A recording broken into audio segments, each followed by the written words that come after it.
Hello, എല്ലാവർക്കും സുഖമല്ലേ? ഇന്ന് നമുക്കൊരു കിടിലൻ ബീഫ് കറി വെച്ചാലോ. അതിന് ബീഫൊക്കെ കഴുകിയെടുത്ത് അതിനകത്തോട്ട് കുറച്ച് മഞ്ഞപ്പൊടി, ഉപ്പും കുരുമുളകും കൂടി എടുത്തിട്ട് പ്രഷർ കുക്കറിനകത്ത് കുക്ക് ചെയ്യാൻ വെക്കുക. 1-2 വിസിലൊന്നും പോരാ, ഒരു 10-11 വിസിലെങ്കിലും അടുപ്പിച്ച് റെഡിയാക്കി എടുക്കുക. ഇനി നമുക്ക് കുക്ക് ചെയ്യാം. നമ്മൾ ആദ്യം പ്രഷർ കുക്കറിനകത്തിട്ട് വെച്ചത് ഒരു 10 വിസിലടിച്ച് വെന്ത് കിടപ്പുണ്ട്. ഇനി നമുക്ക് ഒരു പാൻ അടുപ്പത്ത് വെച്ച് ചൂടാക്കാം. ചൂടാക്കുമ്പോൾ അതിനകത്തോട്ട് നമുക്ക് എണ്ണ ഒഴിച്ചു കൊടുക്കാം. ഇത് നമ്മൾ ഇഞ്ചി വെളുത്തുള്ളിയൊക്കെ പേസ്റ്റ് ആക്കി വെച്ചേക്കുന്നതാണ്. നമ്മൾ എല്ലാം ഇങ്ങനെ അരിഞ്ഞ് പറക്കി വെച്ചിട്ടുണ്ട്. നമുക്ക് 1 by 1 ആയിട്ട് തട്ടിക്കൊടുത്താൽ മതി. അപ്പോൾ ഇതൊന്ന് ചൂടാകുന്നവരെ വെയിറ്റ് ചെയ്യാം. പാത്രം ചൂടായിട്ടുണ്ട്. നമുക്ക് എണ്ണ ഒഴിച്ചു കൊടുക്കാം. കുറച്ച് കിടന്നോട്ടെ, ഇതിനല്ലേ ലുബ്ധിക്കുന്നു. ആവശ്യത്തിന് എണ്ണ ഒഴിച്ചു കൊടുത്തു. എണ്ണ ചൂടായി വരുമ്പോൾ നമുക്ക് ഈ ജിഞ്ചർ ഗാർലിക് പേസ്റ്റ് തന്നെ ആദ്യം ഇട്ട് കൊടുക്കാം. അറിയുന്നില്ലെങ്കിൽ മുണ്ടയ്ക്ക് തെറിക്കും. ജസ്റ്റ് ഒന്ന് ഇളക്കി കൊടുക്കാം. അതിൻ്റെ ഒരു പച്ചമണം മാറിയാൽ മതി, അത്രയും മതി. അപ്പോഴത്തേക്കും നമുക്ക് എന്തിട്ട് കൊടുക്കാം? ഉള്ളി ഇട്ട് കൊടുക്കാം. ചിരിക്കുന്ന 2 പച്ചമുളക് ആദ്യം ഇട്ടേക്കാം. പച്ചമുളക് എരിഞ്ഞ് വെച്ചിട്ടുണ്ട്.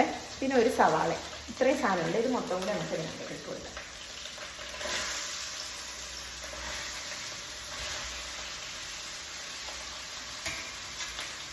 ഇനി കുറച്ച് ഉപ്പും കൂടി ഇട്ടിട്ട് നമുക്കിതിനെ ഇളക്കിയെടുക്കാം. അപ്പോൾ ഇതിനകത്ത് നോക്കാം.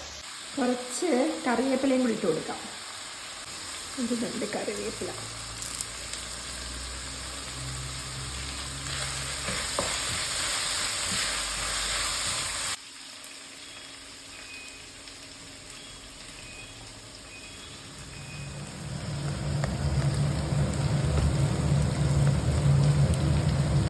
ഉള്ളിയൊക്കെ ഒന്ന് നന്നായിട്ട് വഴണ്ട് വരുമ്പോഴത്തേക്കും നമ്മൾ ഒരു വലിയൊരു തക്കാളി അരിഞ്ഞതും കൂടി അതിൻ്റെ കൂടെ ചേർത്ത് കൊടുക്കുന്നുണ്ട്. അപ്പോഴത്തേക്കും നമ്മുടെ ബീഫൊക്കെ ഇങ്ങനെ വെന്ത് റെഡിയായിട്ട് വന്ന് ഇവിടെ ഇരിപ്പുണ്ട്. ഇനി നമുക്ക് പൊടികൾ ഇട്ട് കൊടുക്കാം. ആദ്യം ഒരു 1/2 സ്പൂൺ ഒരു മഞ്ഞൾപ്പൊടി ഇട്ട് കൊടുത്തു. മഞ്ഞൾപ്പൊടി, പിന്നെ മല്ലിപ്പൊടിയുടെ വരവാണ്. ഒരു 2-2.5 വലിയ സ്പൂൺ നിറയെ മല്ലിപ്പൊടി ഇട്ട് കൊടുത്തിട്ടുണ്ട്.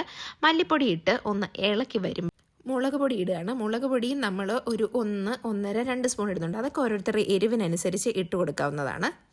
പിന്നെ ഒരു സ്പൂണ് കുരുമുളക് പൊടിയും കൂടി ഇട്ടിട്ടുണ്ട് കേട്ടോ, അത് ഞാൻ കാണിക്കാൻ മറന്നുപോയി. പിന്നെ ഇപ്പോൾ ഇടുന്നത് മസാലയാണ്, ഗരം മസാല, അല്ല പൊടിച്ച് വെച്ച ഗരം മസാല 1 സ്പൂൺ ഇട്ട് കൊടുത്തിട്ടുണ്ട്.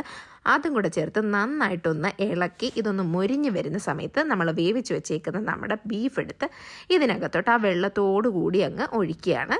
ഇനി കുറച്ച് സമയം ഈ ബീഫ് ഈ മസാലയിലൊക്കെ ഇങ്ങനെ കിടന്ന് അതിൻ്റെ ഉള്ളിലോട്ടിങ്ങനെ മസാലകളൊക്കെ ഒന്ന് ഇറങ്ങി പിടിച്ച് മാംസത്തിലൊക്കെ ആ രുചി ഒന്ന് പിടിച്ച് വരാനായിട്ട് നമ്മൾ കുറച്ച് നേരം അടച്ചു വെച്ചു. ഒരു 10 മിനിറ്റ് കഴിഞ്ഞപ്പോഴത്തേക്കും ഇങ്ങനെ എണ്ണയൊക്കെ തെളിഞ്ഞ് വരാൻ തുടങ്ങിയിട്ടുണ്ടായിരുന്നു. അപ്പോഴത്തേക്കും വേണമെങ്കിൽ നമുക്ക് കുറച്ച് കുരുമുളകും കൂടി, ഇങ്ങനെ കോഴ്സ്ലി ഗ്രൈൻഡഡ് കുരുമുളകുണ്ടല്ലോ, ഇങ്ങനെ തരിതരിയായി പൊടിച്ച കുരുമുളക്, അതും കൂടി ഇങ്ങനെ ഒന്ന് ഇട്ട് കൊടുക്കാം. അതും കൂടി ഇട്ടിട്ട് പിന്നെ ഒരു സ്വല്പം കറിവേപ്പിലയും കൂടി ഇട്ടൊന്ന് ഇളക്കിയെടുത്ത എൻ്റെ സാറേ നല്ല കിഡിലോസ്കി ബീഫ് കറി തയ്യാറ്. അപ്പോൾ ശരി, എന്നാൽ ടാറ്റാ, ബൈ ബൈ.